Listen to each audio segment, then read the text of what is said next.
Life Takes Guts with Nidhi Swaroop. Living with Crohn's disease in Singapore, Daniel Rene Belliveau. Dan was diagnosed at 17 years of age while living in Canada in 1988 with multiple conditions. Let's hear to find out more about them.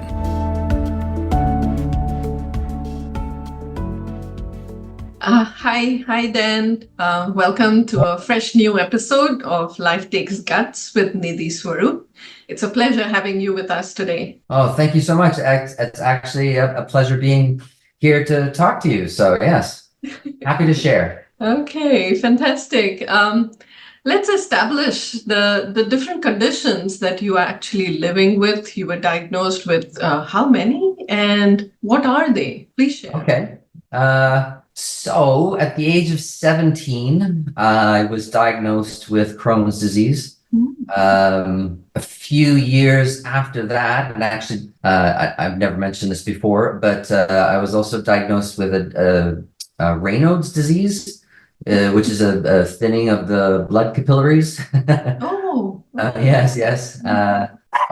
In recent years, sort of in the last decade or more, I have been diagnosed with lupus and AFib, high blood pressure. I think I'm missing something there possibly, but is it something to do with mental health or? Oh, yes, and of course, what inevitably goes along with having a chronic illness.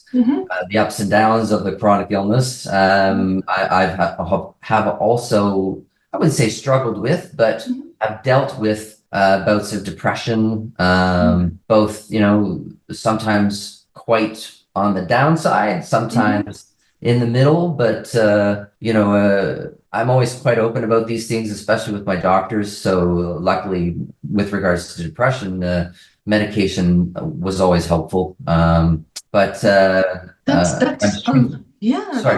like, is it like 5 different conditions that you were diagnosed over the years? Yeah, easily. Oh, and sorry, the one I was forgetting is blood clotting disorder. Oh, wow. Yes. Oh, okay. That's a lot of things to deal with. And indeed. Wow.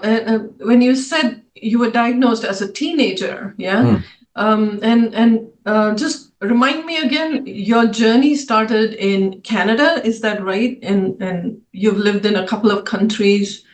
Just take us through briefly. Yes. So I grew up in a military family. So we moved around. We spent most of our time in Canada, but and actually just to go back to Crohn's, when I was approximately 3 years old, I used to get incredible abdominal pain. But the doctors at the time had no idea what was going on. I was in and out of hospital. Eventually it did go away. I think it lasted probably about a year or so. But when at the age of 17, living in the south of England at the time, because of my father's job, I was diagnosed with Crohn's. The abdominal pain I got at that time was extremely reminiscent of the abdominal pain I got when I was 3 years old. So, oh my God, yeah. I mean, as a baby, you were like only 3 or 4 years old, but then that memory comes back, even though you were like 17 and, as a teenager. I have a bit of an odd memory. Yeah, absolutely. I mean, it would have been pretty traumatic for it to stay and, Yes. it's only natural. Yeah, absolutely. Totally. But I'm both gifted and cursed with a partially eidetic memory. So it was quite vivid. Yeah, I still remember. Yes. Yeah, absolutely. Yeah. So there was this period of time where you were okay, like between 3 and 17, you were kind of okay managing, as per anyone else. But the minute you have this severe episode of abdominal pain, you're reminded of your childhood. I was, yes. I was, and I don't say this to to boast in any way, but I was one of those teenagers that could literally do anything and did anything and everything. Athletics were always very easy. Academics were always very easy. Socially was fairly easy, navigated things. Yeah. But then, of course, when I developed Crohn's, that was the opposite. It turned my life It really into the literally opposite turned. of what it Yeah. was. Yes. Yeah. You had just mentioned that your family had moved from Canada to UK. So I'm just curious that how long after the move were you diagnosed, or did the symptoms start Right. like maybe So 6 months or a year after the move? no, we were there for 3 years when I started getting some very strange, what I would say were small sort of symptoms of what grew into, of course, a much larger issue of Crohn's. Yeah. Okay. Yeah. So your first symptoms were still abdominal pain. Yeah. Well, actually, the first symptoms were, I'm a very honest person, so especially where science and my illness is concerned. So, because my background is in science, but when I said the symptoms were sort of small at the time, I started getting some odd, they called them skin tags in my back end. Which eventually progressed into an abscess. And then from there, night sweats. And I would literally wake up in a pool of sweat. And my parents would have to change my sheets in the middle of the night, and then it progressed into abdominal pain and exhaustion and all the rest. Yes. Yeah. Was there diarrhea and other things like that? Absolutely. Yes. Yeah. Severe How and many? many times a day. And of course, and I forget actually, when I was talking about the smaller symptoms as well, I started getting mouth ulcers, just horrible mouth ulcers all throughout my mouth. And then eventually it sort of progressed into my throat, down my esophagus, and became very, very painful just to eat or to swallow, rather. Absolutely. Yeah. I could feel the food moving through from my stomach into my intestinal tract, and it was just not, it was. Oh my God. So were you on immediately put onto a liquid diet or? Well, unfortunately, my doctors at the time in the south of England didn't really have any idea what was going on. Oh. This is okay. I'm trying to place the year. Is it 1990s or no? This was 1988. 88. 17 years old in 1988. Okay. Yeah. And I mean, of course, back then, and this is what I learned at the time from my doctors. I'll back up a little. So my GP eventually, having no clue what was going on with me, referred me to a gastroenterologist in the private healthcare system, and he was the one who said, "Oh, it looks like you have Crohn's disease." But he sort of prefaced that with saying, "We don't normally see it in people your age." And I don't mean this as well, this is exactly what he said to me. He said, usually older Jewish women get this disorder. Oh my God. Okay. Yeah. I suppose there wasn't enough scientific data at that time. Well, that's what I'm getting at, right? Yes.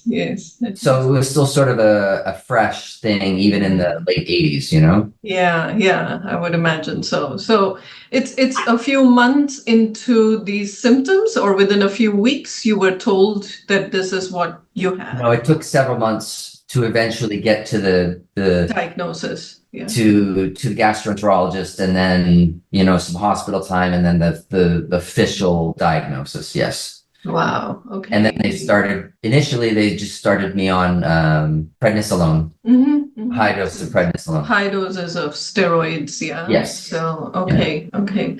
And then was it like within a year or so you were kind of settled, okay, this is what your medication is, and you are classified as moderate to severe, or what was the Right. indication? Yeah. So it still took quite a bit of time. And I did all the various scopes and barium enemas and literally everything. And and again, still, even with the initial doses of prednisolone and therapy, I still had a considerable amount of pain and issues again in my back end, with fistulas and fissures and infection and but I would say 4 to 6 months I started to feel a little bit better again. So this 4 to 6 months, what happens to your school? Because you're a teenager, yeah? Yeah, unfortunately, What happened? I had to leave school. Oh, And interestingly, I only bring this up so that it possibly will resonate with others. You always think you have lots of really good friends. Unfortunately, when I left school, all of the people I thought who would be there to support me as my good friends weren't. And the one person who I never would have guessed would stick by me did. So yeah, very interesting. It's like an eye opener as It to was. the truth It was. of people and Yes. friends, and it's so important in teenage years that you depend on your peers for Yes, everything. exactly. Yeah, Exactly. you hang out with them, and I don't hold a grudge, and I don't feel any animosity towards them, even to this day. I don't. And wow. I've reconnected with many of them since then. That's very kind of you. Yeah, absolutely. So forgiving. Human nature is a funny thing. Yeah, absolutely. Oh my God. And I'm just curious, how did your parents take it, when this kind of a diagnosis comes along? The father, the mother. They were amazing, honestly. They just rolled with the punches and did what was necessary to help me. Wow. And your siblings? And I have an older brother. He was definitely very good as well. I mean, he had his own life and he was a teenager as well. So, but no, my brother was always quite understanding as well, I guess. That's so amazing, because I was very lucky. That absolutely. I think I'd use the same term, right? Yeah.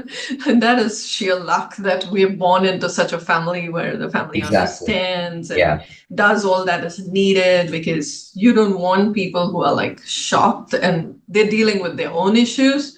And oh my God, then it's pretty challenging for a patient, and especially for a teenager. Yeah. Yes. Well, yeah, when my life turned around, they turned their lives around to help me. Yeah. Okay. So there were lots of changes happening in the first 6 months or so. Yeah. Yes. Well, I mean, of course, I was just home all the time in bed or in a chair. I mean, my brother often brings this up, but I would be in a chair in our living room, wrapped. I would have 3 layers of clothes on.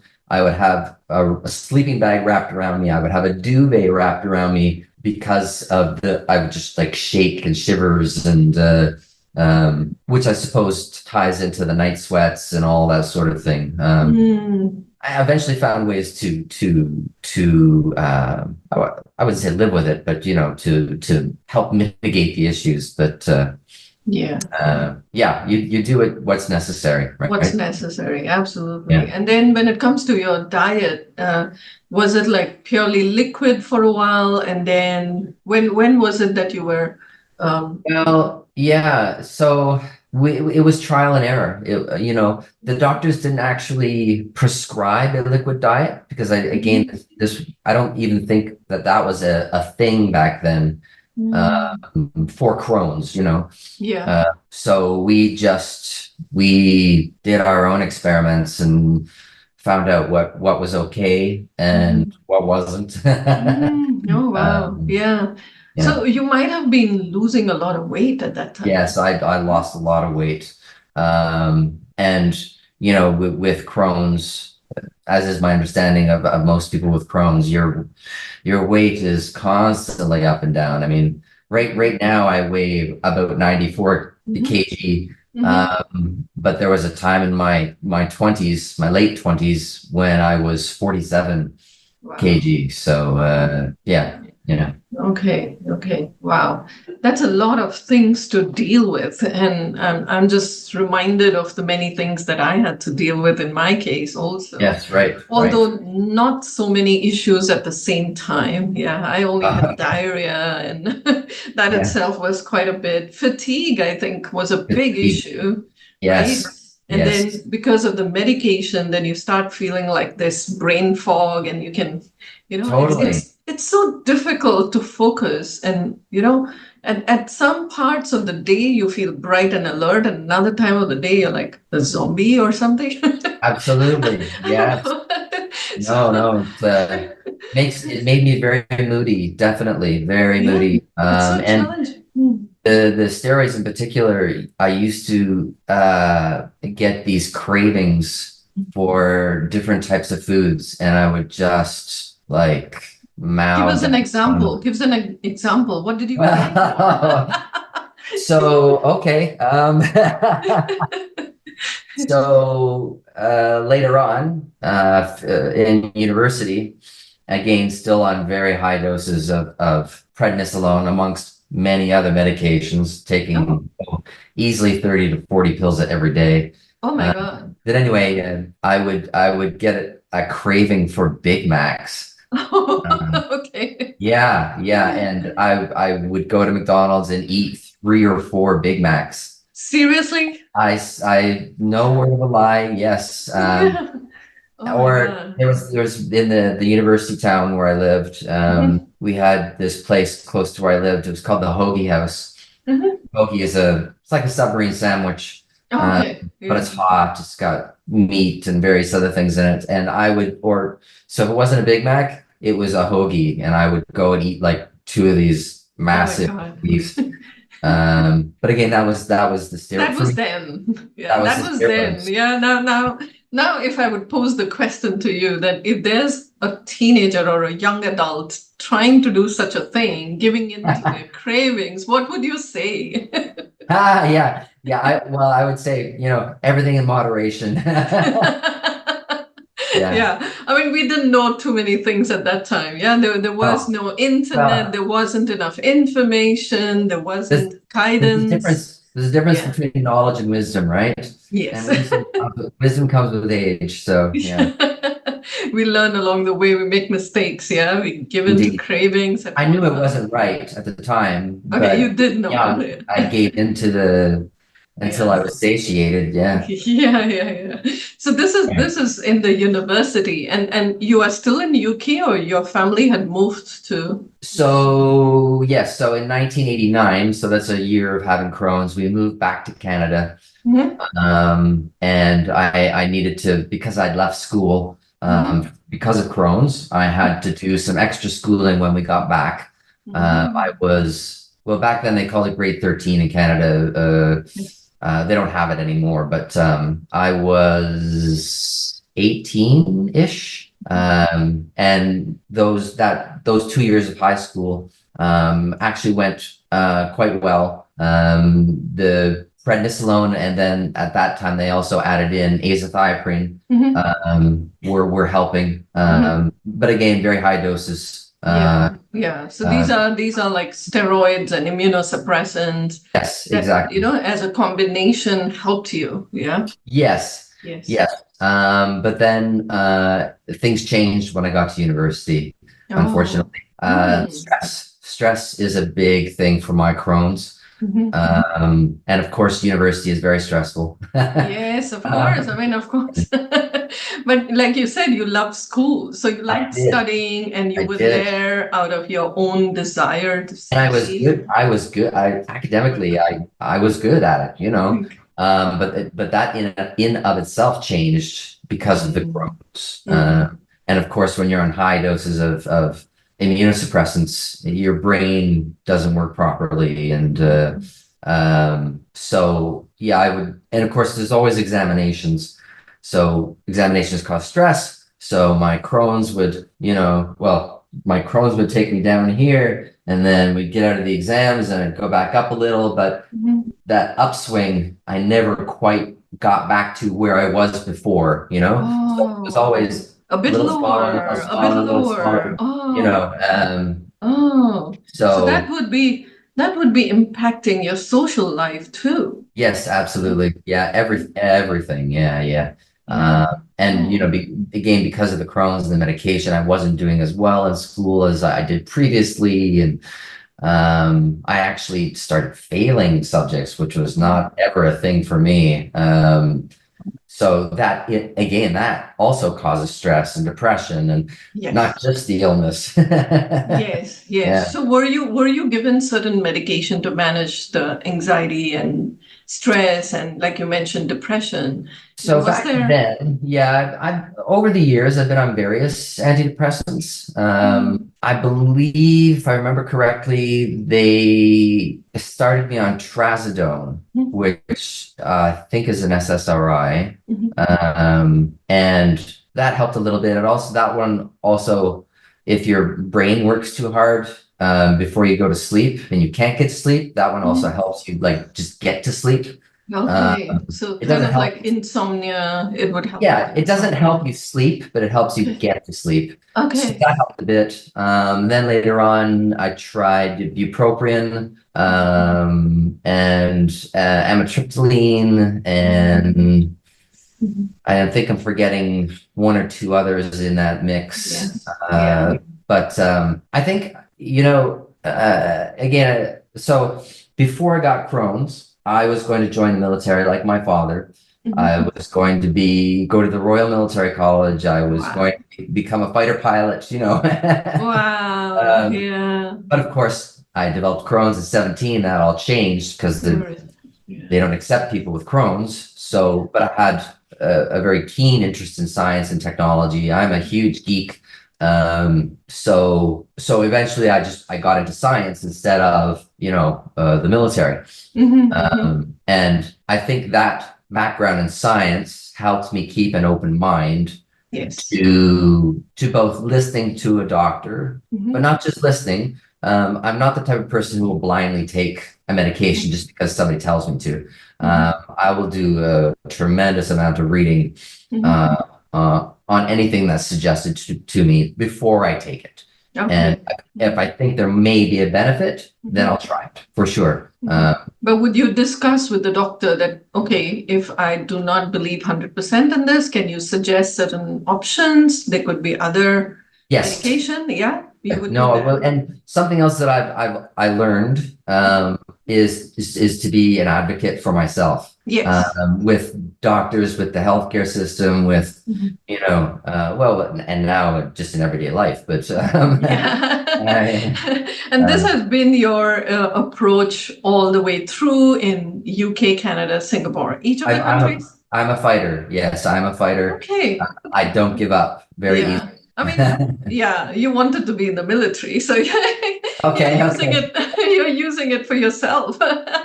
You fight for yourself that, hey, I should get the best for myself. That's right. Let me read, let me educate myself, let me know my options. I'm not afraid to ask questions. Yeah, absolutely. And it's not like questioning authority. We are just questioning the use of one against the other. Exactly. And with the intention of learning, equipping ourselves, and doing what is best, And I believe that only then we will comply, right? Yes, true. Very true. If a doctor tells me something and I don't totally believe in it, I think it might be, it's not going to be a sustainable solution. Well, I'll tell you, 2 years ago, I received an adult diagnosis for ADHD. And two of the other things they found through that diagnostic process was that I have a touch of OCD and ODD, which is oppositional defiance disorder. So I'm almost, when somebody suggests something to me, I'm almost immediately skeptical of it or, defiant of it. But I've used that as a benefit without realizing it. by, doing my own reading and all that sort of thing on things that are suggested to me. So, Yeah. So tell me something, when it comes to ADHD and the other terms that you use, is there medication to manage it, or it's just a disorder? no, there is. And, 2 years ago, the doctor did give me Ritalin to try. It made me very nauseous. So, and, being nauseous and trying to teach, it didn't really work. Yeah. So this is very recent, yeah? It's in the last Yes. 2 years, yeah? Last 2 years, yeah. Last 2 years, and you are teaching at a college, so yeah, it might be pretty challenging to manage it all, yeah. Yeah, but So you've looked at other options to manage your condition. Yeah. actually, for me, coffee works, to be honest. Yeah. Okay. I mean, it works enough, I should say. Okay. I'm certain my wife might disagree with you, but or me rather, might disagree with you. It's kind of I don't know, counterintuitive to me that, Yes. when you talk about attention deficit or hyper ADHD, it's like you are hyperactive, and then if you take caffeine, I would think you'd become more active, but you're Well, telling me it actually helps? yes, well, Ritalin is a stimulant, so but it tends to counter. I can't remember the exact pharmacokinetics, to be honest, but caffeine also being a stimulant of Yes. sorts, it's actually technically an inhibitor, but caffeine slows me down. And actually, if I have enough coffee, I can go and have a nap or something like that. Wow. Yeah, Okay. it's Yeah, pretty yeah, weird. yeah, yeah, yeah. So it kind of relaxes the whole system. So, Yes. okay. Yeah. Yeah, I mean, as a layperson, I think that helps. That even to know that coffee helps people, then I'm like, okay, why not? Yeah, right, That's exactly. easier. Yeah. Easier and yeah, makes sense, why not?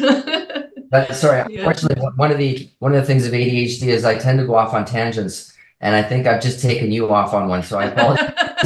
No, not at all. It's all part of your journey. You've gone through so many different conditions and you're managing.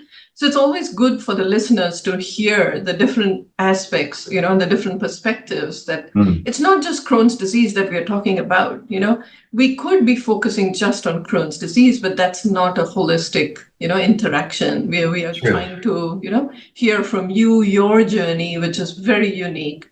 And there are some similarities with me, having gone through, 4 or 5 conditions on my own. Yeah. Yes. But yeah, let's come back to some of the key turning points in your life. Right. Was there something very significant that happened after, after the immunosuppressants and steroids and everything is there to manage you? But yes. Did it go downhill at some point? Yes.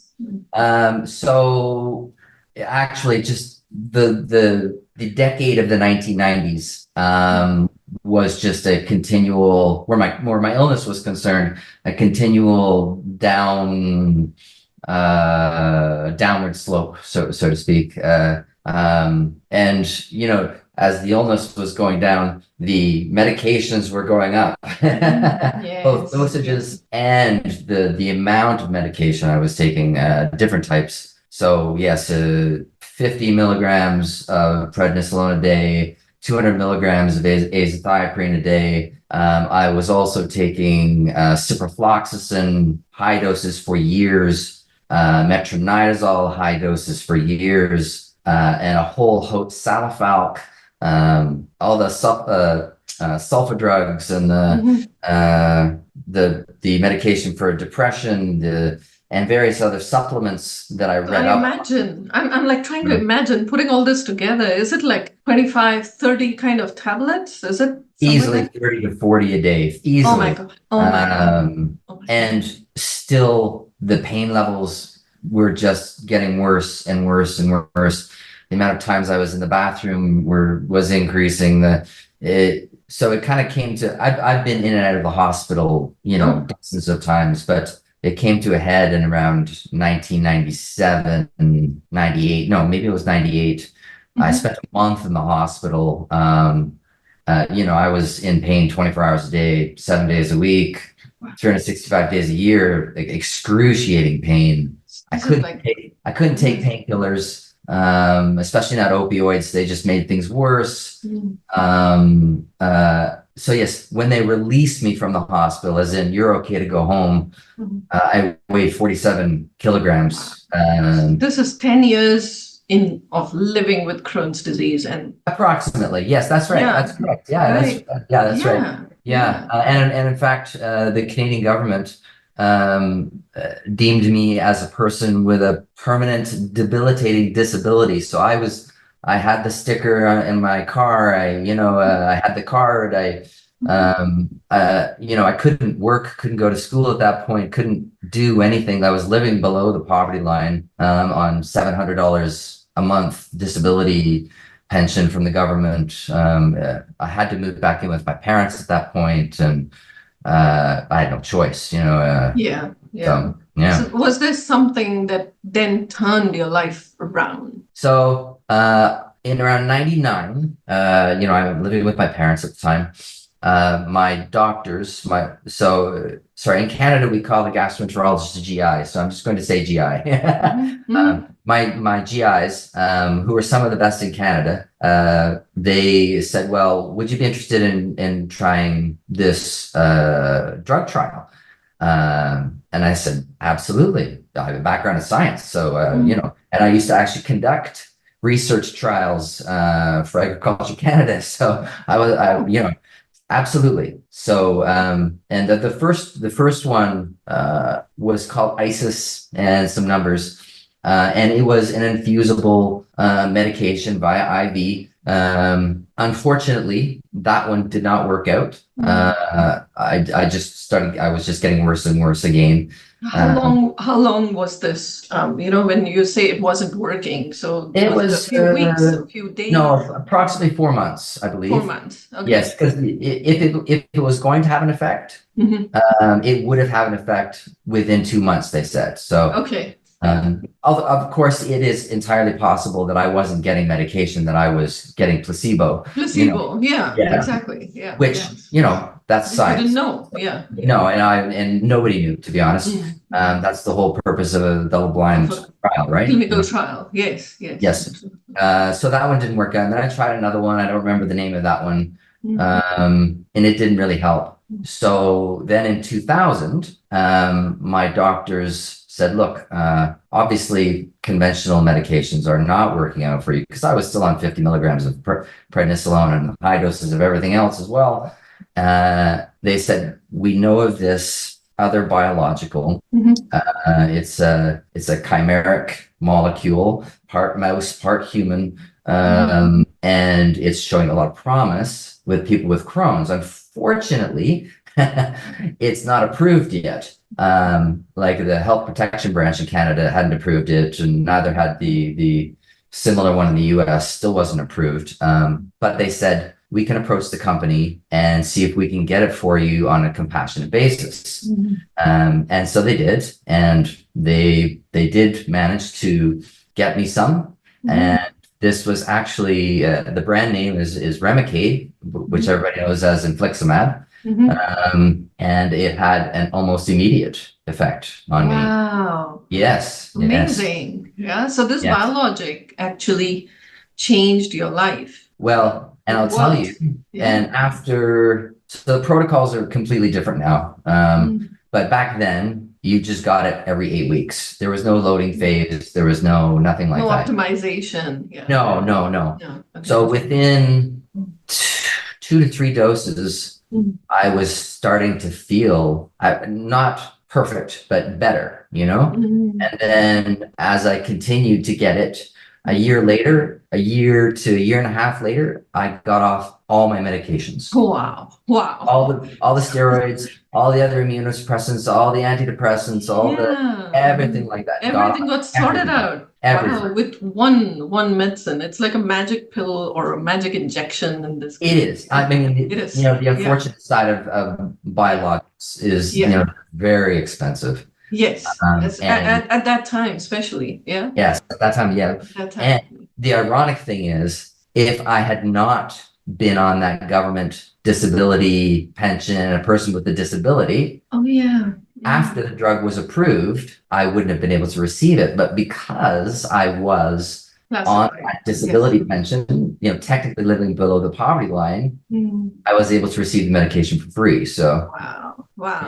Yeah. But yeah, thanks for saying yes to it, because this is the purpose. This is the purpose of clinical trials, right? Yes, exactly. There are some people who would go on it and it works, and that's how it's established that it's a useful medication for certain conditions. Yeah. Indeed. So yes, huge thank you, because a whole lot of other patients I see are benefiting from that. You're one of those who took that chance. Right. Yeah. Oh, well. I like I said, I try to keep an open mind on things. So yeah, that's what is needed, right? Yeah. And luckily, it gave me my life back. So literally, yeah. Here right now talking to you, had it not been for that. So yeah, absolutely. And then what I also see in you, that you're big time into the physical fitness, not just taking charge of your medication and your the life as such, but more than that, which I think you mentioned then, that you took up karate and yes, when I was a young man. It was actually before I got Crohn's. I got my first black belt in karate, and I've always been an advocate of staying healthy and doing exercise, strength training, all that sort of thing. So even when I was very ill, if I had a few minutes or an hour where I was feeling okay, I would try and do a little bit of exercise, because not only did it help me physically, but it also helped me mentally, So yes, and even in the last 10 years, when I developed lupus and the atrial fibrillation and everything else, I have managed to receive 4 other black belts or instructors certifications in martial arts. So yeah. 4 more. Yeah. Oh my God. That is amazing. That's amazing. And it's so inspirational for others who are listening today, that there can be a person diagnosed not just with Crohn's disease, but a whole load of basket full of other conditions, and yet keeps that spirit up, that there's a huge connection between exercise, even though if it's a little bit or a lot, it helps your mood, it helps your physical body. Yes. It helps you regain your life, Totally. Well, even when I was so sick that I could barely move, I would try and just get outside for a few minutes, just to see the world, just to see people walk by, just to whatever.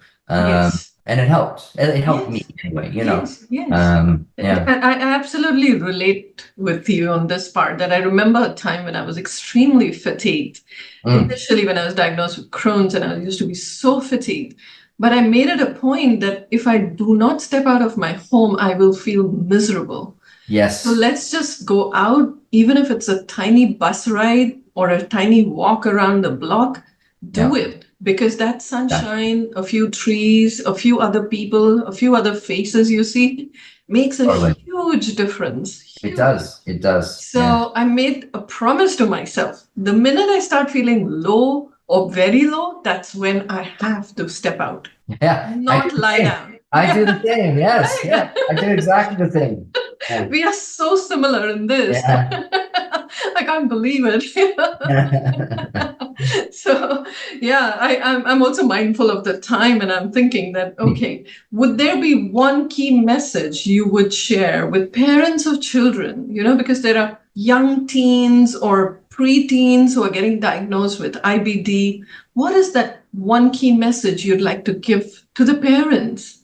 Don't give up, there will be times when you think, how could this have happened to us? And why did this happen to my child? And I try and redirect that energy, that sort of energy anyway. And I think my parents did as well. You're not alone. There are others going through exactly the same thing. And something that I've always sort of thought, and I don't take, pleasure in the misery of others, but there's always someone worse off than you, Yes. always. Just if someone else that's always smarter than you or stronger than you or whatever. Yes. It's not a negative. It's actually a positive. It's something to, again, redirect your energy, to strive for, to hope for your child, to do the reading, to look at the trials, to look at the various other medications, to try and understand how they work and how they're going to affect your child. Don't give up. Yes, One thing absolutely. I firmly believe in and I've never given up. Yes, absolutely. So Roll true. with the So punches. true. Roll with the Yeah, punches. because one of the key things that helped me was IBD is not a terminal illness. Mm. Second, it's not an infectious illness. No, yes. So Exactly. that is such a big relief, because Yeah. even I'm a parent and I'm like, what if, my children were at risk? It would have been so challenging. Right? Yes. Yes. And I'm drawn to your T-shirt which says, "What doesn't Oh, kill you." Yeah. He takes and tries again. Yeah. It makes us stronger, actually. Yes. We Exactly. gain new insights. We gain, we become more resilient. In fact, what I see more in children is they are more resilient than we as adults are. So we Indeed. should, It can be. as parents, we should have that confidence in the kid that, Yes. okay, there would be a challenging period, but slowly we can let go. They can Exactly. be on their own feet and Exactly. achieve a whole lot. Yeah. So that brings me to the last question of this episode. Yes, right. Dan, please share, what are your dreams? What are your expectations for the future? So I had faith in science. I knew that eventually something would come along to help me, and it did. It wasn't a cure, granted, but it gave me a life where previously I had none. So my belief is that something will come along to cure the illness, to find that trigger. And I think it's different for everyone, to be honest, or there are many different triggers. And genetics, of course, have been shown to play a part. And although there isn't a clear role, bacteria have been shown to play a part. So I firmly believe that something will come along that will allow us to not live with the disease, but to forget about the disease. Yes, absolutely. Very well said. At least it leads to recovery. Yeah. Exactly. Yeah. Yes. Although Yes. we don't call it a cure, but we can say that I'm living a life which is pretty decent. My quality of life allows me to do most of the things that I want to. Yeah. That's right. So Yes, let's exactly. continue to participate in certain research studies, participate in trials, and that's how Definitely. data is collected and new solutions would be Yes. in the horizon. Yeah. Science So- is not perfect, but it is the pursuit of truth. Yes. So if you can do it and if you can help, then why not? Absolutely. So well said. And thank you so much for making the time to be with us. Not at all. My pleasure. Sharing your amazing journey. It's been so inspirational. Well, Thank you so much. My hope is that it would help someone. So anyone, So the pleasure is mine. Thank you so much. Thank you. Not at all.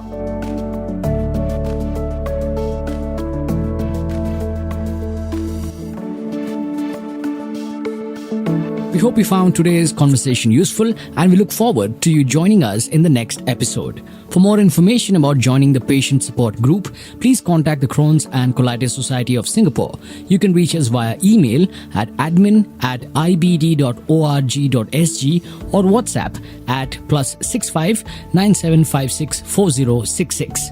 Do visit our website www.ibd.org.sg to know more about our annual seminar, financial assistance schemes, and how you could join us as a member, meet other patients, as well as parents of children living with IBD. This educational and public awareness project is kindly supported by the National Youth Council, Singapore.